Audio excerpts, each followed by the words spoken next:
Bem-vindos! Hoje a gente tem uma proposta, assim, um pouco diferente. Vamos revisitar A Vida é Bela, um filme super aclamado, mas por um ângulo que talvez surpreenda um pouco. A ideia não é focar só na emoção, na comédia, na tragédia que todo mundo já conhece, mas numa camada que fica ali meio escondida, sabe? De estratégia, de influência.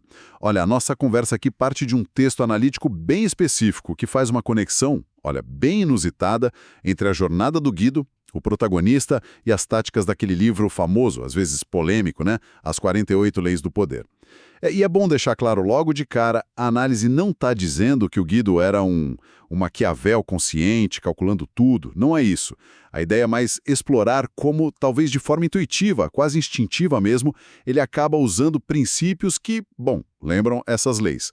Mas o objetivo dele é outro, né? Não é dominar, oprimir, é algo muito mais fundamental. Conquistar o amor, sobreviver em condições extremas e principalmente proteger a inocência do filho, o Josué, daquele horror todo. Então a grande questão que essa análise levanta para a gente é como que essas táticas ligadas a poder, tipo manipular a percepção, ter foco estratégico, controlar a narrativa, como que elas podem aparecer e ser usadas não para destruir, mas para preservar. Para amar, mesmo num cenário tão terrível. Ok, vamos tentar desvendar isso. A análise divide a jornada do Guido em duas fases, bem claras, né? Começando pela conquista da Dora. Sim, antes da guerra, bem antes do campo, tem todo aquele cortejo.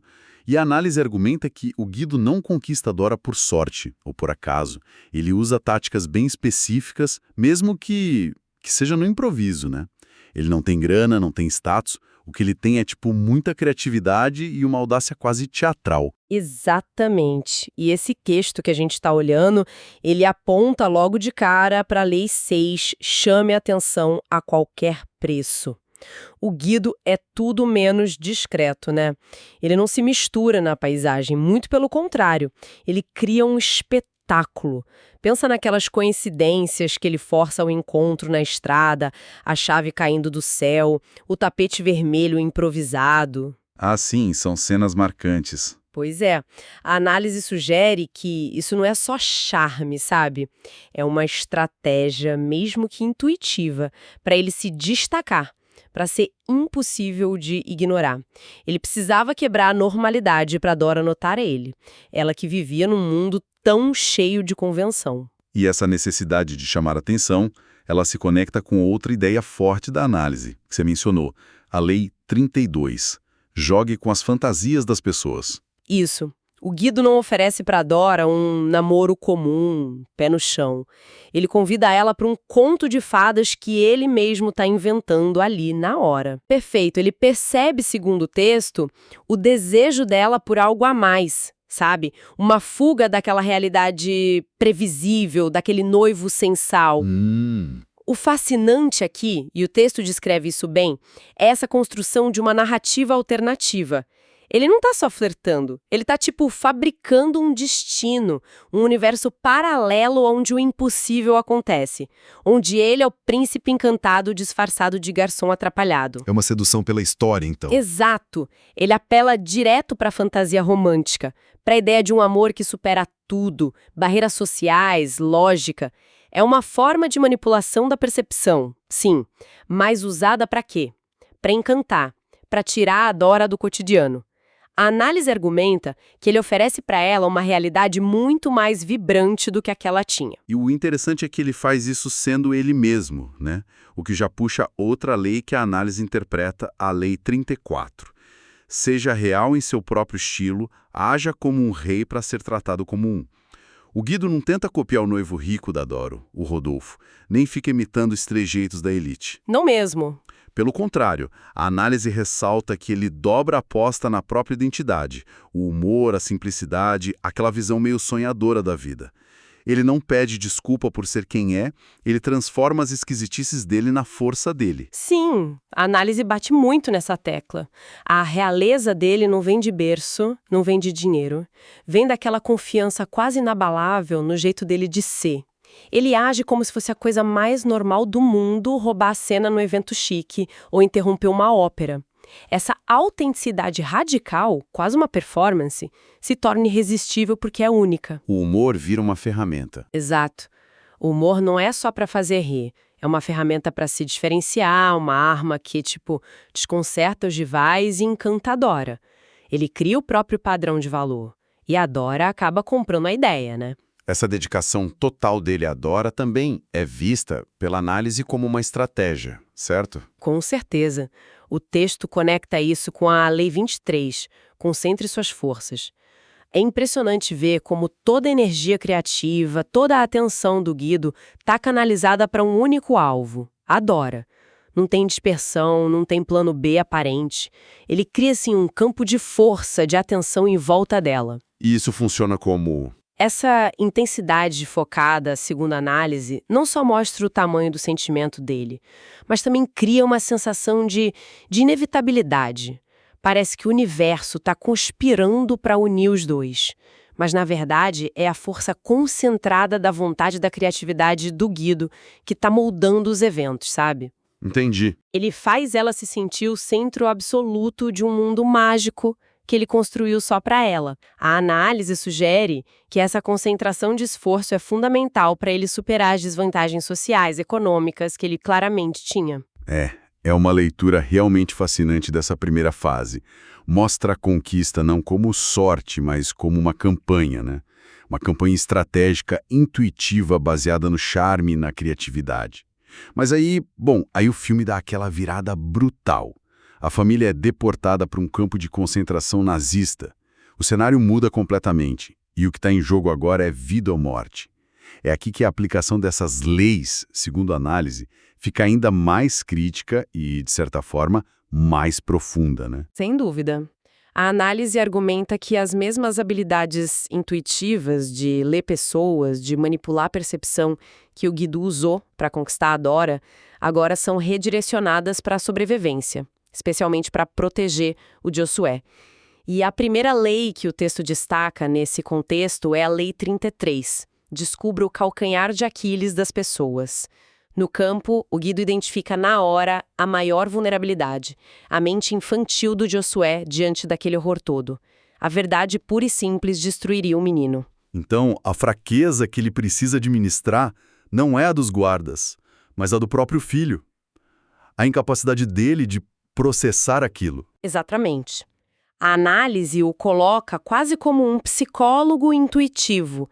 Ele entende que a inocência, a capacidade de acreditar no lúdico, são o calcanhar de Aquiles do Josué, mas no sentido inverso, são a chave para a resiliência dele.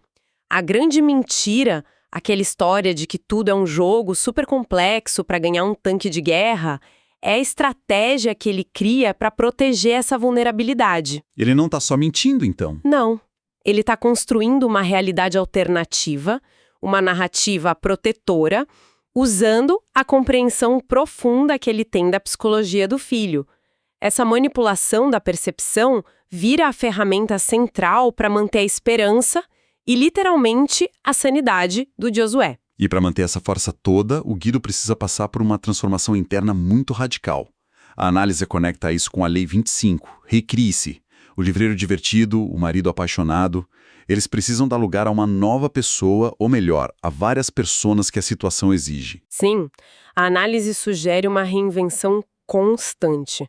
No campo, ele vira ator, diretor, roteirista e protagonista da peça mais importante da vida dele. E ele tem que ser convincente não só para o Josué, mas para ele mesmo também, né? Para aguentar o insuportável. Ele precisa projetar confiança, controle, mesmo estando totalmente à mercê dos guardas. Essa capacidade de se recriar. Isso, de adaptar a identidade para o momento, é vista como fundamental para a sobrevivência. Ele não se permite ser só uma vítima passiva. Ele ativamente cria um papel para si, o de mestre do jogo, e desempenha isso com uma dedicação impressionante. Mas essa recriação acontece dentro de limites muito, muito apertados. Ele não pode bater de frente com o poder esmagador dos nazistas. A análise fala disso também. Falando e de um jeito muito interessante, usando a Lei 36. Despreze o que não pode ter. Olha, o Guido está numa situação de impotência quase total. Ele não pode lutar fisicamente, não pode argumentar, não pode mudar as regras impostas pelos captores. Tentar isso seria suicídio. A análise interpreta que o Guido, intuitivamente, despreza essa luta impossível. Ele não gasta energia emocional e mental dele se revoltando contra o inevitável, contra aquele muro intransponível do poder nazista. Então ele meio que ignora a grande luta para focar nas pequenas batalhas que ele pode vencer. Precisamente. Ele foca no que está ao alcance dele, controlar a percepção do filho, manter a narrativa do jogo, achar pequenos momentos de humor, de ternura, se comunicar com a Dora pela música no alto-falante. Pequenos atos de resistência. Sim, a análise sugere que ele cria um microcosmo de controle e significado dentro daquele caos, daquela falta de poder total. É uma lição sobre onde direcionar a energia em situações opressoras. Não desperdiçar no que é imutável, mas concentrar intensamente no espaço de manobra que ainda existe, por menor que seja.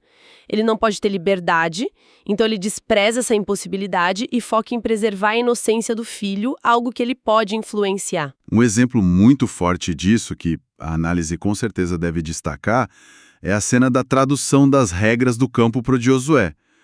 Aquilo é... Com certeza. Essa cena é vista pela análise como uma aplicação brilhante de uma tática que lembra a Lei 42, desarme e irrite com o efeito espelho, embora de forma adaptada. No livro, a lei fala sobre atacar o líder para dispersar o grupo, mas aqui a análise foca mais no aspecto de desarmar pela imitação distorcida, pelo espelho cômico. O Guido pega aquele discurso ameaçador, desumanizador do guarda nazista, que é a própria opressão falando, e reflete de volta de um jeito totalmente absurdo e hilário para o Josué, como se fossem as regras de uma gincana boba. Ele usa o humor como escudo e como arma, então. Protege o filho e meio que ridiculariza a autoridade ali. Exato. A análise argumenta que ele neutraliza o poder aterrorizante das palavras do guarda ao transformar em piada. Ele esvazia a ameaça do peso emocional dela para a criança. É uma forma extraordinária de resistência psicológica.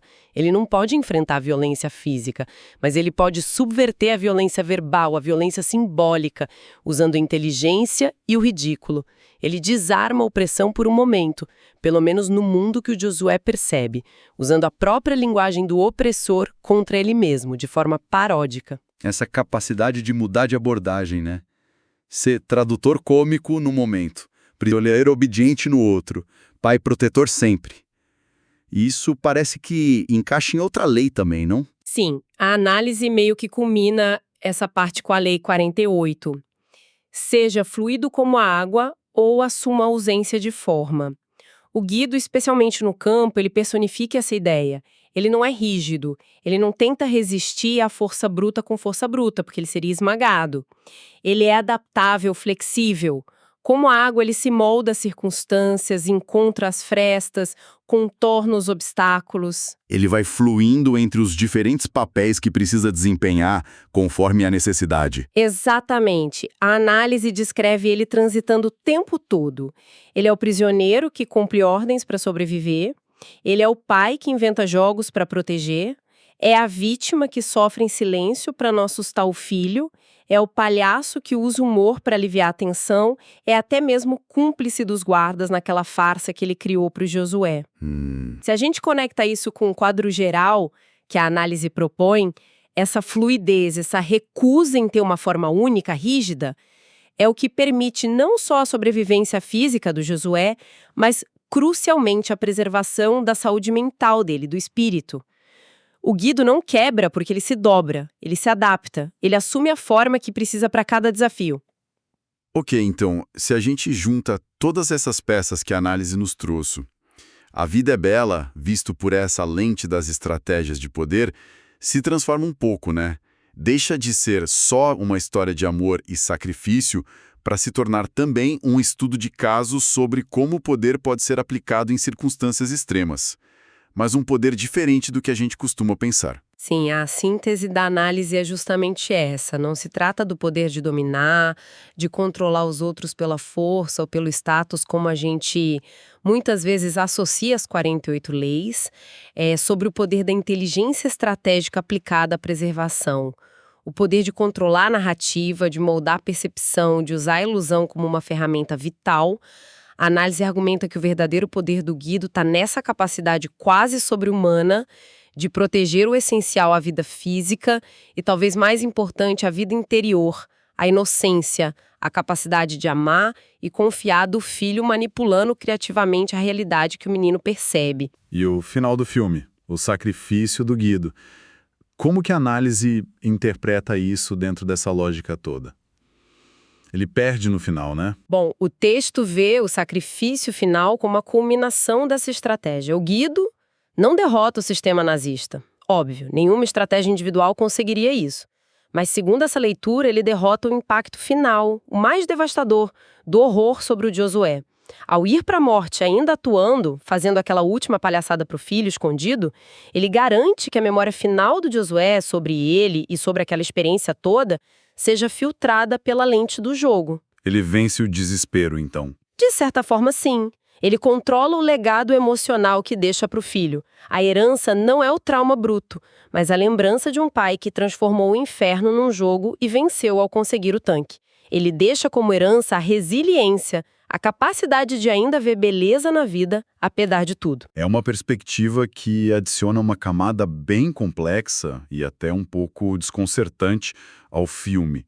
Mostra como essas dinâmicas de poder e estratégia, que a gente geralmente pensa em termos de política, guerra, negócios, como elas podem estar presentes nas relações mais íntimas e nas situações mais desesperadoras. E usadas para fins de amor, de proteção. Mesmo na escuridão total, a inteligência estratégica, ainda que intuitiva, pode ser uma forma de resistência. Impressionante. E talvez isso deixe a gente com uma reflexão que vai além do próprio filme, dessa análise específica, né? Se a gente aceita a premissa do texto de que essa habilidade de moldar percepções, de construir e sustentar narrativas é uma forma tão potente de poder, seja para influenciar, para resistir ou para proteger, como será que isso funciona nas nossas vidas em contextos bem menos extremos? Até que ponto as narrativas que a gente conta para nós mesmos sobre as nossas dificuldades, nossos relacionamentos, nossos fracassos, nossos sucessos, até que ponto elas moldam a nossa própria realidade interna, a nossa resiliência, a nossa capacidade de seguir em frente? Fica a pergunta, né? Fica a pergunta sobre o poder inerente das histórias, especialmente daquelas que a gente escolhe acreditar na construção da nossa própria experiência de vida.